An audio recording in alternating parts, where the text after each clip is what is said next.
Heading করে দিই, এক লাইন লেখাবো তারপরে ব্যাখ্যা। Antibody that are different in the basis of constant region.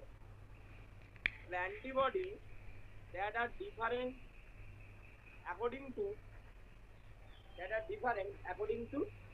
constant region. আচ্ছা, খাতায় লিখবে আরো দিয়ে লিখবে। There are 5 types of constant region. খাতায় লিখবে আরো দিয়ে। There are 5 types of constant region. প্রথম কি লিখবে?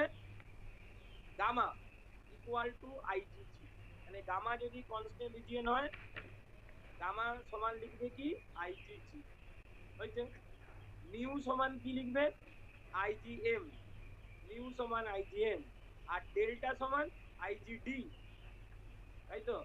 এপসাইলন সমান আইজিই, আর আলফা সমান আইজিএ। তাহলে ছবির মধ্যে দেখো, ওই মাউস আইজি1, মাউস আইজিএম, ছবিটার মধ্যে এক্সাম্পলটা দেখো, পরে লিখবো। তাহলে আইজিজি1 কিসের ভিত্তিতে হয়েছে? গামা চেনের ভিত্তিতে। আর আইজিএম কিসের ভিত্তিতে হয়েছে? মিউ চেনের ভিত্তিতে।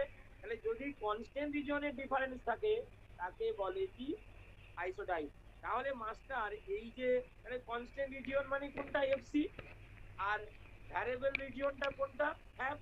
যারা খাতায় লিখ, constant region equal to FC. আমি বোঝানোর জন্য এত সহজ করে বলছি, আমরা সবাই জানি constant region equal to FC, আর variable region equal to Fab. আমি গতকালের ক্লাসে বলেছি ফ্যাব ফ্যাব ফ্যাব, তাই তো। তাহলে এখানে কোনটার পরিবর্তন ঘটেছে? এফসি রিজিয়নের, কিন্তু ফ্যাব কিন্তু সেম। তাহলে আইসোটাইপ বললে এফসি ডিফারেন্ট, ফ্যাব সেম। আবার লিখ, এফসি ডিফারেন্ট, ফ্যাব সেম। এরকম করেও কোশ্চিন আসে, এফসি রিজিয়ন ডিফারেন্ট আর ফ্যাব কিন্তু সেম।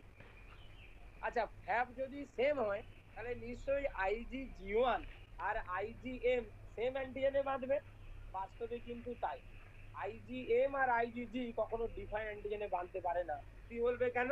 কেন কি আইজিএম থেকে ক্লাস সুইচিং এর মাধ্যমে আইজিজি হয়, আমাদের প্রথম দিনের পিডিএফটাতে ছিল। কোথায় গেল? কনসেপ্ট ধরে ধরে পড়বি, হ্যাঁ, কারণ ভাইবাতে তোকে তো কনসেপ্ট জিজ্ঞাসা করবে। এই দেখো, আইজিএম থেকে কি হয়? ক্লাস সুইচিং হয়ে আইজিজি, আইজিএ, আইজিই হয়। তাহলে ক্লাস সুইচিং আইজিডি থেকে হয় না। তাহলে প্রথমে কোন অ্যান্টিবডি তৈরি হয়? আইজিএম আর আইজিডি। তো ব্র্যাকেটে সব লিখে বল ছোট ছোট করে। তাহলে ফার্স্ট আইজিএম আর আইজিডি তৈরি, ফার্স্ট। পুরো